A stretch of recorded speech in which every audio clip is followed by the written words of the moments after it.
In this video, I'll walk you through the full edit of this wildlife photograph and reveal the one critical editing skill most wildlife photographers overlook. Let's get started. The first thing I want to do is just to make sure all of the sliders in the develop panel have been reset. That takes the sharpening down to 0, and it makes sure all the sliders are at 0 as well. The first thing I'm going to do is remove the noise in the image. The image is shot at ISO 1100. There's not a lot of noise, but I like to remove the noise because it just allows me to sharpen the image a little bit better. So I'm just going to use Lightroom for this, click denoise, let the algorithm run, and it gives me this result. I'll zoom in to check what Lightroom has done, and it's cleaned up the image nicely. Because it's a low ISO value, I'm probably going to drop this down to about 30 or so, and I think that gives me a good balance between good noise reduction and maintaining the detail.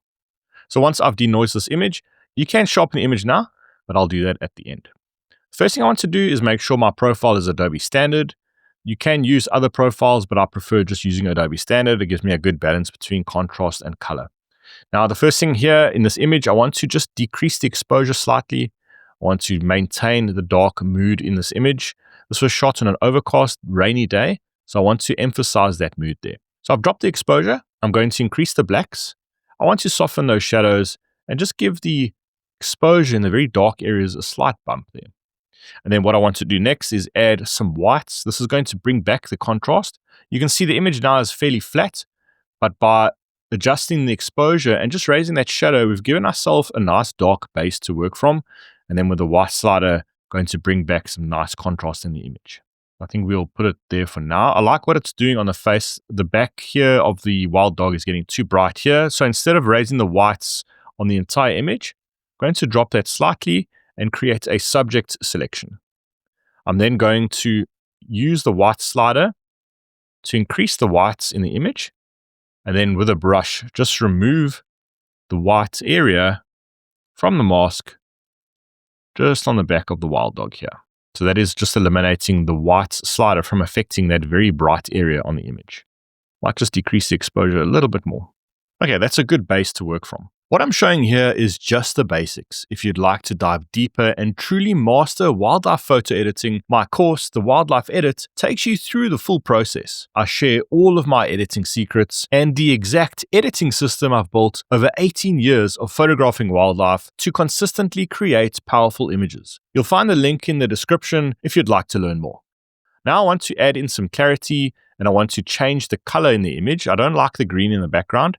It's clashing with the mood that I want to go for. So I think let's just get rid of that green. Just going to the color mixer, going to saturation, just going to hover this tool over that green area there. And already just by desaturating the yellow and the green, we've increased the mood a lot in this image.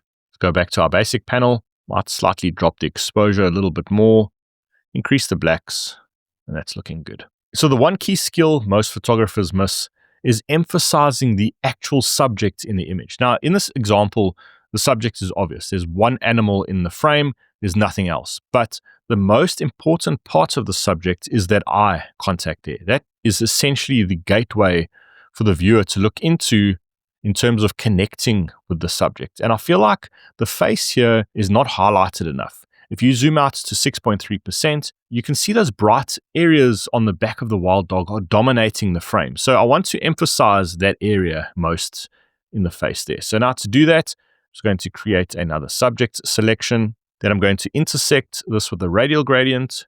I'm just going to place a radial gradient over the main part of the image, and I'm going to brighten that up. You can see there's already a lot more connection with the subject now that it's been brightened up.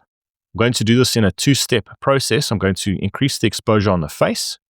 And then what I'm going to do, let's just zoom into 100% there. Now I'm going to emphasize the eyes in this image here. So let's take a brush. I'm going to paint over the very brightest parts of the eye here and in this eye there as well. Increase the highlights. Not having too much of an effect there. We can then try and increase the whites. Just want to bring in some contrast into that very bright part of the eye there. And that's almost the area that is going to add a lot of nice clarity to the eyes. Might increase a small amount of exposure there. So just by increasing the exposure just in the eye there, we've given the animal more life and more for the viewer to look at. Let's create another brush. Just going to add in some clarity over the eyes. like so. Let's just go down to clarity for this mask. It is also further just going to emphasize a little bit of that eye detail there, because essentially the eye is the main part of this image.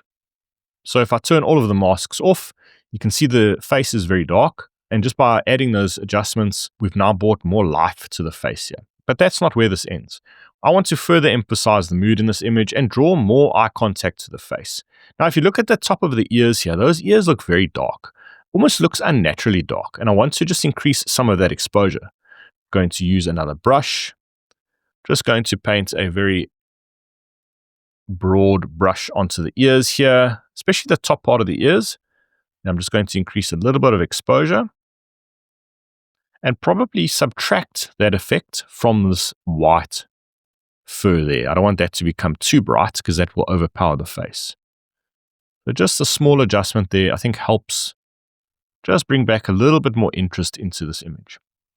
Next, I want to add a linear gradient to the bottom of the frame. This will further emphasize the eye contact, like so. Very subtle effect there. I think that works quite nicely.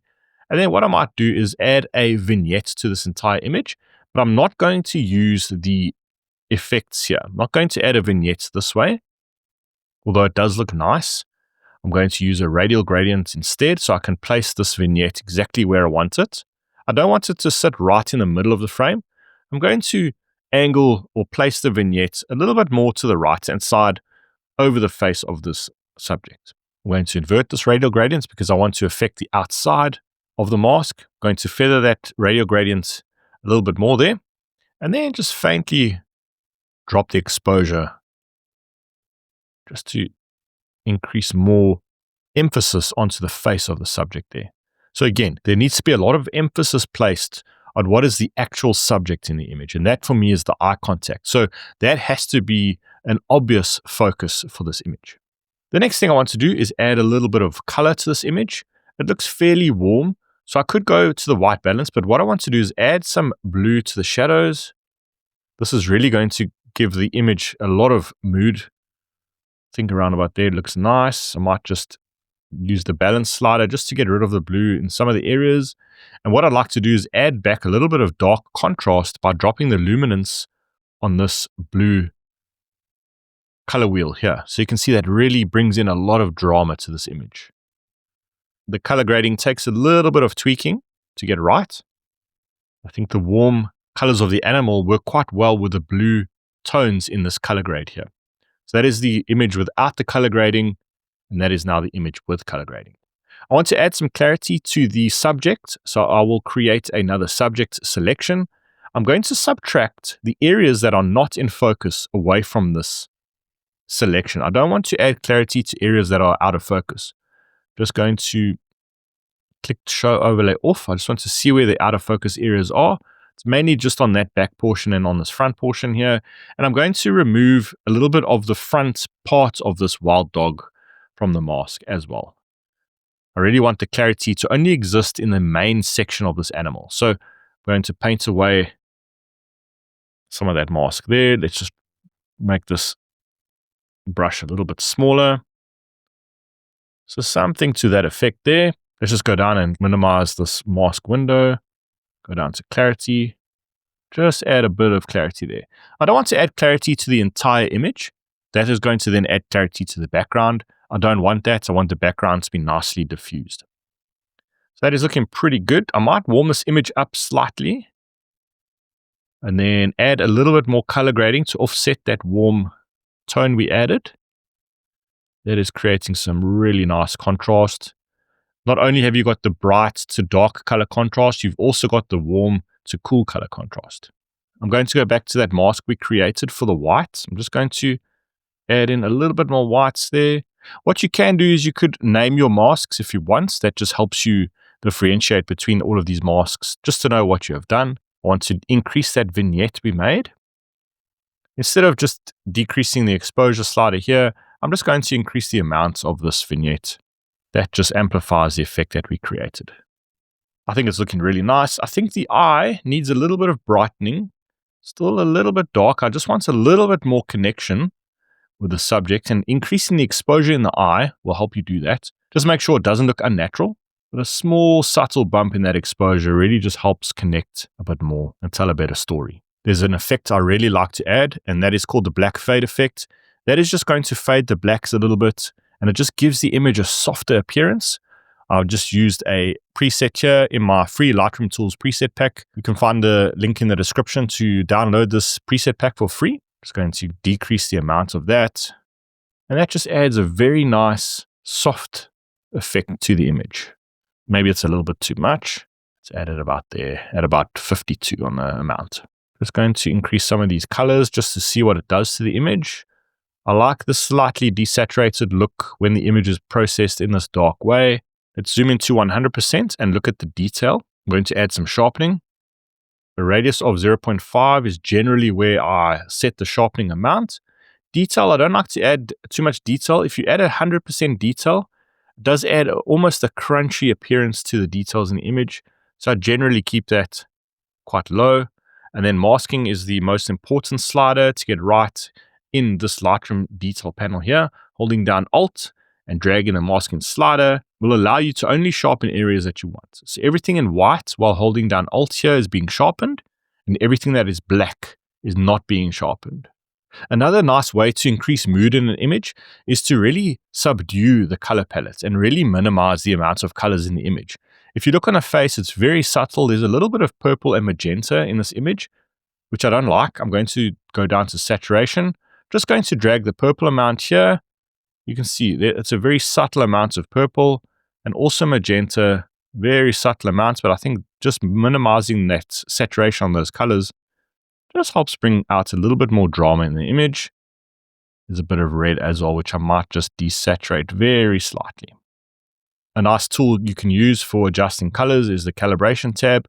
I'm going to increase the saturation on the blue primary.